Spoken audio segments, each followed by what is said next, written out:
চোরের হাত কাটা দণ্ডবিধান বর্বরতা, হ্যাঁ, হত্যার বদল হত্যা কেসাস বর্বরতা, এই যুগে চলবে না, অচল। জি, মুসলিম সমাজের বহু সংখ্যক লোক রয়েছে এইরকম, যারা জেনারেল লাইনে লেখাপড়া করেছে আর তাদের দিন ইসলাম সম্পর্কে কোনো জ্ঞান নেই যে কোনখানে গিয়ে ইসলাম থাকবে আর কোনখানে ইসলাম গেল। মানব রচিত বিধান এইভাবে মুসলিম জাতিকে গ্রাস করেছে যে দণ্ডবিধান মানে যেন অভিযান, অথচ যে অন্যায় করেছে অপরাধ সেই সময় যদি হয়তো, তো এই যুগেও গণপিটুনি দিয়ে মেরে ফেলে দিচ্ছে। একটা চোরকে গণপিটুনি দেওয়াই হারাম, মেরে ফেলা তো দূরের কথা, যদি মেরে নাও ফেলো আর গ্রামের লোক 10-20 জন মিলে পাইকারি হারে মারছে, সেটাই হারাম। বুঝেছেন? এইখানে কেউ কিন্তু আঙুল তোলেন, আপত্তি করেন না যে এটা অন্যায় কাজ হয়েছে, এটা অপরাধ হয়েছে।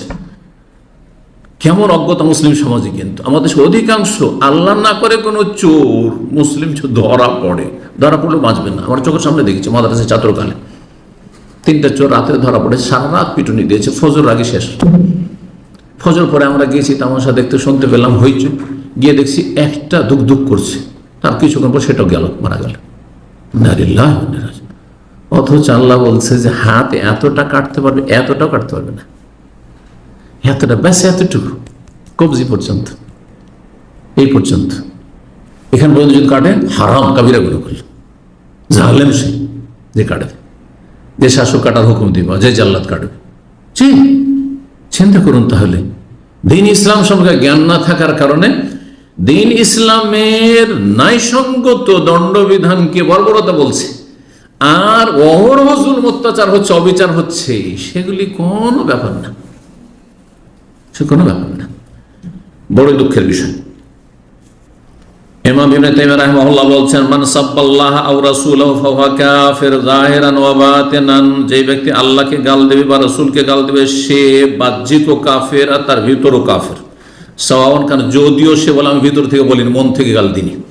সাওয়াউন কানা ইয়াতাকাদান্না যালিকা মুহাররাম, সেটা হারাম বলে বিশ্বাস করুক, আও কানা মুস্তাহিল্লান লাহু, অথবা হালাল মনে করুক যে আল্লাহকে গাল দেওয়া, রাসূলকে গাল দেওয়া, দিনকে গাল দেওয়া হালাল অথবা হারাম, যেটি বলুক, গাল দিয়েছে কাফের হয়ে গেছে। আওকানা জাহেলান আন ইতিকাদ, অথবা সে মূর্খ ছিল, হ্যাঁ, সে ইসলামী আকীদা সম্পর্কে জানতো না, সেই জন্য আমি তো জানি না ভাই যে এত বড় অপরাধ আর আমি কাফের হয়ে যাবো, সেই জন্য এই কথা বলে দিয়েছি, সেইটাও গ্রহণযোগ্য না। আর এই বিষয়ে বিস্তারিত তিনি আলোচনা করেছেন, সময়ের স্বল্পতার জন্য এতটাই বলা যথেষ্ট মনে করলাম। জি, তবে নবী সাল্লাল্লাহু আলাইহি ওয়াসাল্লাম ছাড়া অন্য কাউকে যদি গাল দেয়, বলছো আম্মা বা অন্য রসুল, নবীকে গাল দেয় কিন্তু অন্য রসুলকে গাল দিল, তাহলে কাফের হবে না? কাফের হবে, কারণ সেটা দিন। মুসা আলাইহিস সালাম রসুল, এটা দিন। তাওরাত আল্লাহর আসমানি কিতাব, এটা আমার দিন, দিনকে গাল দিল সে। জি, কিন্তু আম্বিয়া রসুলগণ ছাড়া অন্য কাউকে যদি এই মুসলিম উম্মতের যতই আল্লাহ নেক বান্দা হোক না কেন যদি গাল দেয়, আম্মা সাব্বু গায়রিল আম্বিয়া, আম্বিয়া ছাড়া অন্য কাউকে যদি গাল দেয়, সাহাবায়ে কেরামদেরকে, তাবেঈনকে, কোন ইমামকে, কোন আলেমকে, আমাকে, বিদআতপন্থী জঙ্গিরা সবাই গাল দিচ্ছে। হ্যাঁ, যদি গাল দেয়, সৌফিরা যত বিদআতপন্থী রয়েছে সবাই গাল দিচ্ছে, আর আমার নেকি বাড়তেই আছে আলহামদুলিল্লাহ। এই জন্য কখনো কষ্ট লাগে না, কারণ নিজের চলন দোষে কখনো গাল খাইনি, আল্লাহর দিনের জন্য গাল খেয়েছি, এটা আমার খুব মনে শান্তি আছে। একটা পয়সা কেউ বলতে পারবে না যে তার মেরে খেয়েছি সেজন্য গাল দেওয়ার সুযোগ পেয়েছে। সামান্য একটু জুলুম করেছি কার ওপর, সেই জন্য সে গাল দিচ্ছে, কখনো না, প্রমাণ করতে পারবো আলহামদুলিল্লাহ। পয়সার ক্ষেত্রে আমি আলহামদুলিল্লাহ যথেষ্ট সজাগ। একটা টাকা কারো যদি ধার বাকি আমার থেকে যায়, তা আমার বারবার করে মনে পড়বে যে রাতটা পাড়িয়ে চলে যাচ্ছে, আমি ওর সাথে দেখা কেন হলো না, বারবার তাকে মেসেজ দিয়ে টাকাটা নিয়ে যান, টাকা নিয়ে যান। যারা আমার সাথে লেনদেন করে তারা ভালো করে জানে। কথা হচ্ছে আলহামদুলিল্লাহ আজ পর্যন্ত কেউ প্রমাণ করতে পারবেন না এখনই দুনিয়া থেকে বিদায় হইলে একটা পয়সা কারো কর্জা নেই আলহামদুলিল্লাহ। এই অবশ্যই থাকার চেষ্টা করি, যা আছে যতটা আমার চাদর আছে ততটা লম্বা করি, তার বিষয়ে লম্বা করি না। জি, তো এই গালগুলো যদি দেয়, বলছে ফাইন কানাল গারাজু মিনহু সাব্বুন নবী সাল্লাল্লাহু আলাইহি ওয়াসাল্লাম, অন্যকে গাল দিচ্ছে উদ্দেশ্য নবীর মানহানি করা যদি হয়, মিসলা ইয়াসুব বা আসহাব, সাহাবায়ে কেরামকে, নবী সাল্লাল্লাহু আলাইহি ওয়াসাল্লাম চারপাশে যারা আছে, আবু বকর, ওমর, ওসমান, আলী, হ্যাঁ, তাদেরকে গাল দিচ্ছে, এদেরকে গাল দিয়ে নবীর মানহানি হয় না? হয় না? সহজে বুঝাই, যদি বলে কেউ কেউ মাঝে মাঝে করেছে আমাদের কিছু দু একজন ছাত্রের বেয়াদবি অথবা কোনো বিষয়ে একটু হয়তো শক্ত করে লিখেছে, দাম্মাম ইসলামিক সেন্টারের ছাত্ররা সব বেয়াদব, এটা ওদেরকে গাল দেওয়া হলো না? আমাকেও দেওয়া হলো, আমাকেও গাল দেওয়া হলো যে শেখ মতিউর রহমান সব বেয়াদব তৈরি করছে, তার প্রোডাক্ট কি হলো বেয়াদব। কথা বোঝা গেছে না? ইনডাইরেক্ট আমাকে কিন্তু গাল দেওয়া হলো, বেয়াদব বলা হলো। যে আদব কায়দা আমি শিখাই না বা শিখাবার যোগ্যতা রাখি না। তাহলে সাহাবাই কেরামদেরকে যদি কেউ গাল দেয়, উদ্দেশ্য যে এরা সব কি আস্থাভাজন নয়। দেখেন, এটি হচ্ছে কাফেরদের, মুনাফিকদের ষড়যন্ত্র, ইহুদি সাহাবাই ষড়যন্ত্র।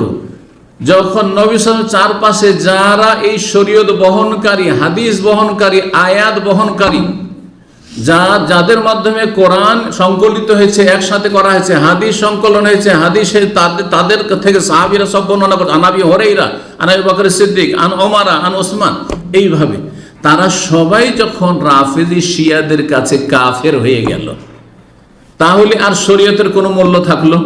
কারণ এগুলো কার বর্ণনা করছে? সব কাফেররা বর্ণনা করছে। তো কাফের যদি নাউজুবিল্লাহ বর্ণনা করে, তো সেই সব কথার কোনো মূল্য আছে?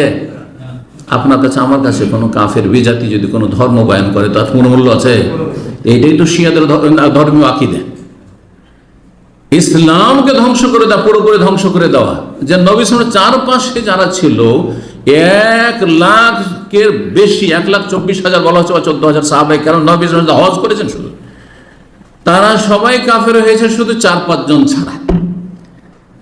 আর 4-5 জনে কয়টা বা হাদিস বর্ণনা করেছেন? সব হাদিস তো অন্য অন্য সমস্ত সাহাবারা বর্ণনা করেছেন। তাহলে আর হাদিসের কোনো মূল্য থাকলো না। আর কোরআন সংকলন কে করেছেন একসাথে? হ্যাঁ, আবু বকর সিদ্দিক প্রথম করেছেন, প্রাথমিক ওমর রাদিয়াল্লাহু পরামর্শ, তারপরে উসমান রাদিয়াল্লাহু তাআলা। নিকৃষ্ট কাফের এই শিয়াদের কাছে আবু বকর, ওমর, উসমান। সুতরাং আর ইসলামের সামান্য কোরআন হাদিসের কোনো মূল্য থাকে না। এইটাই হচ্ছে ইহুদিদের। আর সাবা, আব্দুল্লাহ বিন সাবা ইহুদি ছিল ইয়ামানের, আর শেষ এমনি বাহ্যিক ইসলাম গ্রহণ করেছে, কিন্তু ভিতর ভিতর পয়জন ঢুকিয়েছে। আর এই শিয়া জাতিকে কি করেছে? জন্ম দিয়েছে। শিয়া জাতির জন্মদাতা। এটাই উদ্দেশ্য, যাতে করে আর এই ইসলাম ধর্মের কোনো মূল্য মানব জাতির কাছে না থাকে। যে কাকে বিশ্বাস করব? আবু বকর, ওমর, ওসমান, তারা সব জালেম, তারা বেঈমানি করেছে, তারা খেলাফতি দখল করে নিয়েছে, নাউযুবিল্লাহ, তারা ন্যায্য অধিকারটা দেয়নি, এই করেছে, সেই করেছে। সুতরাং তারা মুসলিম নয়, তো তাদের কথাই কেমন করে নেব? কোনোটাই নেওয়া যাবে না। বুঝতে পেরেছে? অনেক দূর পর্যন্ত তাদের টার্গেট হচ্ছে সমস্ত ইসলামকে ধ্বংস করে দাও। এই জন্য যুগে যুগে এই শিয়ারা কাফেরদের খেদমত করেছে, ইসলামের কোনো খেদমত করেনি। এই কথা ইবনে তাইমিয়া রাহিমাহুল্লাহ মিনহাজুস সুন্নাতে স্পষ্ট করে বর্ণনা করেছেন। আর সেটা দেখতে হলে অন্তর্দৃষ্টি খুলে আর এই দুটো চোখ খুলে ভালো করে দেখতে হবে, ভালো করে দেখতে হবে। আর বোকার মতো শুধু মিডিয়ার পিছনে পিছনে হই হই করে ছুটলে হবে না, যে এই করলো সেই করলো, এ হুঙ্কার দিল, এ হুঙ্কার দিয়েছে, আজ পর্যন্ত করেছেটা কি? বলেন, কিছু করেছে? না করেন। এতগুলো মিসাইল ছাড়ল, একটা ইহুদি মরেছে কেন? কেন নেই অস্ত্র তাদের কাছে? হাতের দাঁত কিছু খাওয়ার জন্য আর কিছু দেখানোর জন্য। তো এদের দাঁত হচ্ছে দেখানোর জন্য শুধু। আল্লাহ সঠিক বুঝদান করুন।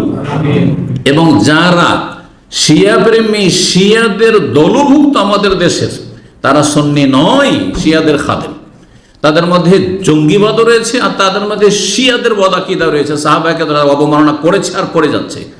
তাদের হাসর কিয়ামতের দিনে এই সাহাবায়ে কেরামদের দুশমনদের সাথে হবে, সাহাবায়ে কেরামদের সাথে হবে না। কারণ রাসূলুল্লাহ বলেছেন, আলমার ও মামান আহাব্বা, যে যাকে ভালোবাসে তার সাথে হাসর মাঠে উঠবে। আলমার ও মামান আহাব্বা ইয়াউমুল কিয়ামত। জি, যে যাকে দুনিয়াতে ভালোবেসেছে তার সঙ্গে উঠবেন। আপনি সাহাবায়ে কেরামদেরকে ভালোবেসেছেন, সাহাবায়ে কেরামদের সাথে উঠবেন। আমরা সাহাবায়ে কেরামদের সাথে উঠবো ইনশাআল্লাহ। কারণ তাদের ভালোবাসা আমাদের দ্বীন, ঈমান, ইসলাম। তাদের ভালোবাসার মাধ্যমে আল্লাহর সান্নিধ্য লাভ করি, তাদেরকে ভালোবেসে জান্নাত যেতে চাই।